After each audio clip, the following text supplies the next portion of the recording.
Ini adalah sesi pemrograman agar para peserta di kelas online mampu mempraktekkan keilmuan ilmu hipnotis. Nah, selain itu, saya juga akan membantu peserta bagaimana memprogram dirinya agar semakin percaya diri, lebih fresh dan lebih segar, dan ini merupakan sesi cuplikan pelatihannya ya. Dan oleh karena itu, silakan Anda simak videonya dari awal sampai akhir biar Anda paham tentang materi yang saya sampaikan. Saya ucapkan terima kasih. Selamat menonton.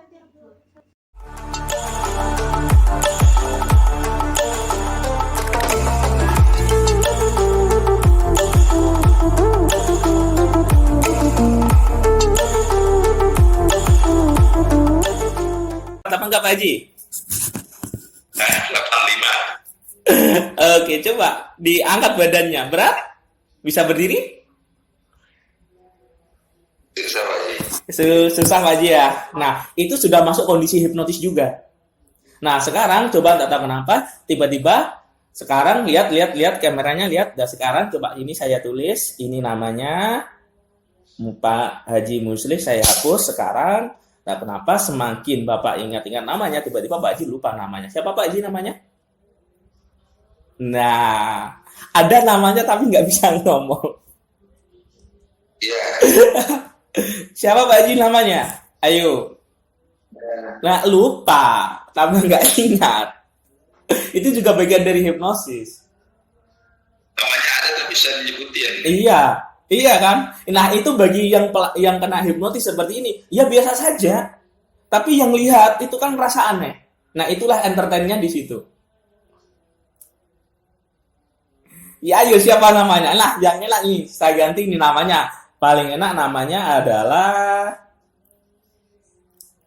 Sahrul Khan. 1, 2, 3, namanya Sahrul Khan. Siapa Pak Haji namanya? Luka. Nah, iya kan? Siapa Pak Haji namanya? Luka. Oke, Sahrul Khan. Gimana Pak Haji rasanya? Ya seperti inilah kondisinya. Sadar, tapi pikiran kita enaknya ngomongnya itu. Betul nggak? Ya, Nah, siapa Pak Haji namanya? saya luka. Oke, Sahrul Khan. Nah, sejak lahir siapa Pak Haji namanya? Sejak lahir namanya siapa Pak Haji? Nama lain Nah, Sahrul Khan kan? luka ya. Oke. Nah, sekarang Namanya tadi sudah disebutin. gimana? Tahu nama tapi susah disebutin. Iya, betul. Seperti itulah kondisi hipnosis. Jadi, ketika kondisi jadi dia sadar, bagi orang-orang tertentu nanti di level tertentu dia nggak sadar sama sekali. Ini nanti kalau ditingkatin sampai nggak sadar. Itu sebenarnya apa fokusnya aja yang berubah dari tes sugesti itu. Nah, sekarang namanya Sarukan. Oke, Sarul kan. Oke. Nah, di sini fenomena seperti ini. Kenapa Pak Haji kok bisa nginget angka sedangkan nama kok sulit? Fenomenanya seperti ini. Pak Haji kan sebagai seorang pengusaha, ya kan? Otomatis angka itu penting.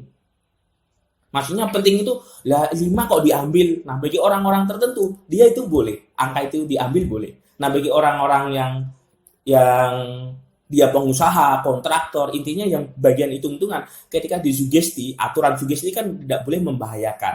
Otomatis ketika itu tak ganti, angka 5 itu hilang. Nah, dibeli sistem bawah sadar, itu nggak boleh. Seperti itu. Sehingga Pak Haji ya tetap ingat angka itu. Tapi hanya orang-orang tertentu saja. Tidak semuanya seperti itu. Kadang ketika kita hipnotis orang, belum mas, namanya kok masih ingat. Nah, jangan panik dulu. Kita ganti. Bisa jadi dia nama itu bagi dia itu penting sehingga nama itu nggak hilang. Nah, sehingga kita bisa ganti di angka. Terkadang kalau dia nama kena, biasanya angka juga kena. Bisa juga kebalikannya. Seperti itu. Paham? Nah, sekarang 1, 2, 3 saya kembalikan normal. Fresh, tarik nafas. Fresh, segar, semuanya normal. Dan namanya pun juga kembali normal.